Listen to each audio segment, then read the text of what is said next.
Okay, there's forgotten history everywhere. It's just everywhere. Here I am on a November day. I was working at my part-time job in Plano, Texas, and I just happened to come across a little playground, a little park that's kind of on the edge of some school property. That's just a neighborhood park.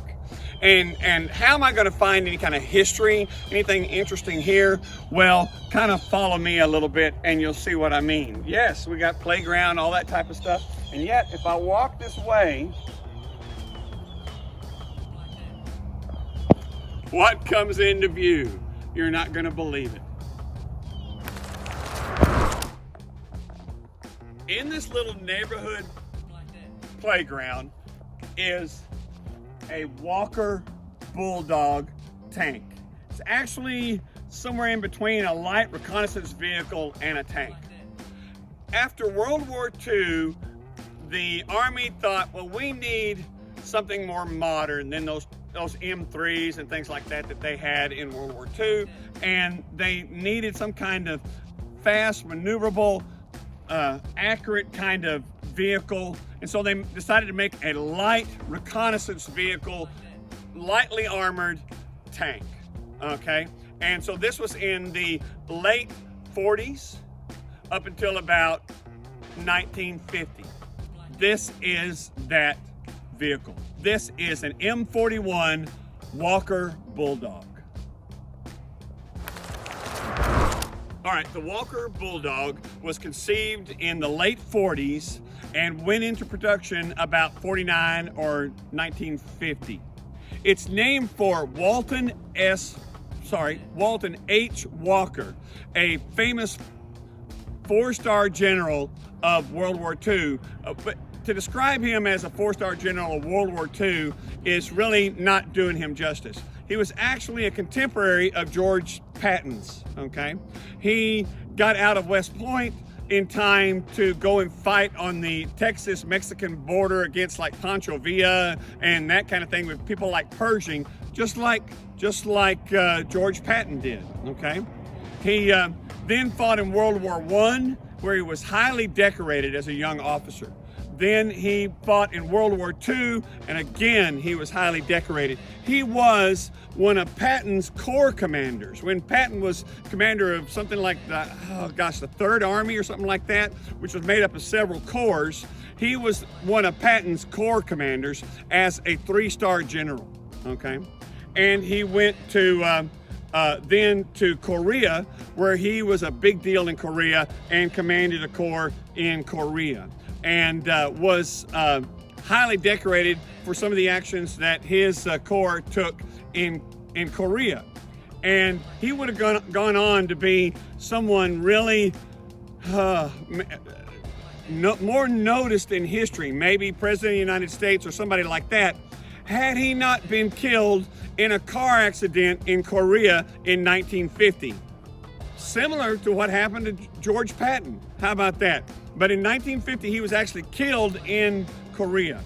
And he was a 3-star general at the time, but he was on the verge of being promoted to a 4-star, so they went ahead and promoted him to 4-star posthumously. But anyway, Walton Walker, all my life living in Dallas, there's this street called Walton Walker Boulevard in the southwest corner. It's a big highway now, and it's Walton Walker Boulevard. And I always thought, who the heck was Walton Walker? Well, it turns out Walton Walker was this soldier, well, an officer in the United States Army, and was incredibly successful at what he did. Let's talk a little bit about this vehicle. As I mentioned, this vehicle was being developed after World War II because the Army thought they needed something that was better equipped than the tanks of the day of World War II, and they wanted something to go up against the developing Soviet tanks that were coming into play. And you might notice that this tank seems a lot smaller in stature than, say, the tanks of the American battlefield of today. It's even a lot smaller than the tanks before the M1, like the M60, all right? Or it's still smaller than even the M48, which was before that. But the M41 tank here was developed to be a fast reconnaissance type of vehicle. It's not really a tank. I mean, it kind of looks like one, but it's small. You know, the purpose of a tank really is to fight other tanks. That's really the main thing it's made for. Well, this one really couldn't stand up to fighting, you know, hardly any tanks of the day. And it was really never used because of that. The Soviets started developing the T-52s, the T-62s rather quickly after the war, and this tank wouldn't hold up to that. One of the reasons the Bulldog wasn't made for tank warfare was the lack of thick armor. The M41 only had 1 to 2 inches of steel. The T-52 and T-62 had 4 to 8 inches of armor. By comparison, the US M60 tank had up to 10 inches in places. But it does have some neat features, like, for example, the 76 millimeter main gun with the same kind of flash suppressor on the end of it, like, say, a M48. It held something like 60 rounds of ammunition, which is a lot, but because it was only a 76 millimeter, they could get a lot more in it. It also had a automatic loader type device. You push a button and it would grab one and it would put it into the breech and do that sort of thing that even the 48 and the M60 afterwards didn't have. This thing could fire probably around 12 rounds a minute, and it could, over relatively smooth terrain, it could go 45 miles an hour, which is crazy fast. It's hard to engage a vehicle that can move that fast. And so they really thought it would do really well. Well, by the time this thing really went into production and they'd made a significant number of them, Korea was over. They shipped some to Korea just in time for them to not be used. And they had probably several hundred of them, maybe 900 towards the end of Korea. But what happened was, this thing was already being called the Little Bulldog. And then when Walton Walker died in 1950, they decided to call this the Walker Bulldog, because that's what they did. They named tanks after. There was the Sheridan tank, there was the Patton tank, and those kind of things is what they did do. So they named this one after Walton Walker. This tank never saw combat for the United States Army at all. But that's not to mean this tank didn't see combat. During Vietnam, now there's a misconception that tanks weren't used in Vietnam, and they were. They were used from the very first operations that when we sent Marines there, that we sent a dozen tanks to go with them to help support the ground forces. But they weren't this tank. We gave a lot of these tanks to the Army of the Republic of Vietnam, and they used them quite successfully against the Viet Cong and against the even the Russian T-50s that the regular soldiers had, the regular Vietnamese regulars. Okay, and so they used them quite well. So they used them so well that a lot of other countries, let's see, Brazil and maybe Lebanon and a bunch of other countries used them. Now, this vehicle was built by Cadillac. Cadillac is not known for building tanks, but since they were so successful, they had several variants that they used in other countries. They sold about 5,500 of these worldwide, and they were used quite successfully in places that had relatively small operations. Let's go to the back.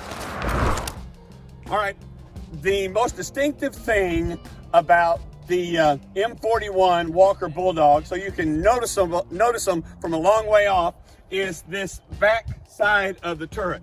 That is the storage area for all the the ammunition that they would shoot in the main gun. Now it's also stored in vertical places all around the tank. It's stored all kinds of places, but there are tubes in the back of this thing where they could put a whole bunch in. Like I said, it carried around 60 rounds of ammunition, and they could fire 12 of those a minute, and they could take off at 45 miles an hour. It's kind of an effective military vehicle if you think about it, but it never saw combat for the United States Army at all, but did in Vietnam with the Army of the Republic of Vietnam. So anyway, it's a real interesting vehicle, but probably the most interesting thing about it is there were a lot of them made, and so there were a lot of them around, and they put them in places like this little park. The Army does it. They had a lot of surplus of them. You can see this thing is almost in pristine condition. Well, the thing is, so many of them were made that when you see a movie, a World War II movie, very often this tank gets to play the role of, say, the some German Panzer tank, or even in Patton, you saw it sometimes as Patton's tanks was a whole bunch of these M41s because they were surplus. They had a lot of them lying around. So when you see a movie, very often you will see this tank, the Walker Bulldog, playing the part of maybe a German tank or something like that, and then they'll be fighting like the M48s or something of that nature. And I mean, it's kind of hard to put these things in a movie with the 48s and other things, but you'll see these things playing the part of German tanks very often, even up against the M3s, you know, like in Fury or something like that. This one might be a Tiger or something, because it kind of looks, Germans had smaller tanks, it kind of looks like a German tank, and you just don't see them anywhere else. But anyway, sitting here in a little park in Plano, Texas, is a Walker Bulldog, named for General Walton, I think Harris Walker, I believe, and who was a Texas native from Belton, Texas. So we have streets named for him here in Texas, including a major highway in Dallas, Texas. And I wondered all my life who it was. And here I just stumble on this thing in a park in Plano while I'm working my part-time job. History is everywhere. It just really is. Thanks for joining us. Be sure to hit that like button.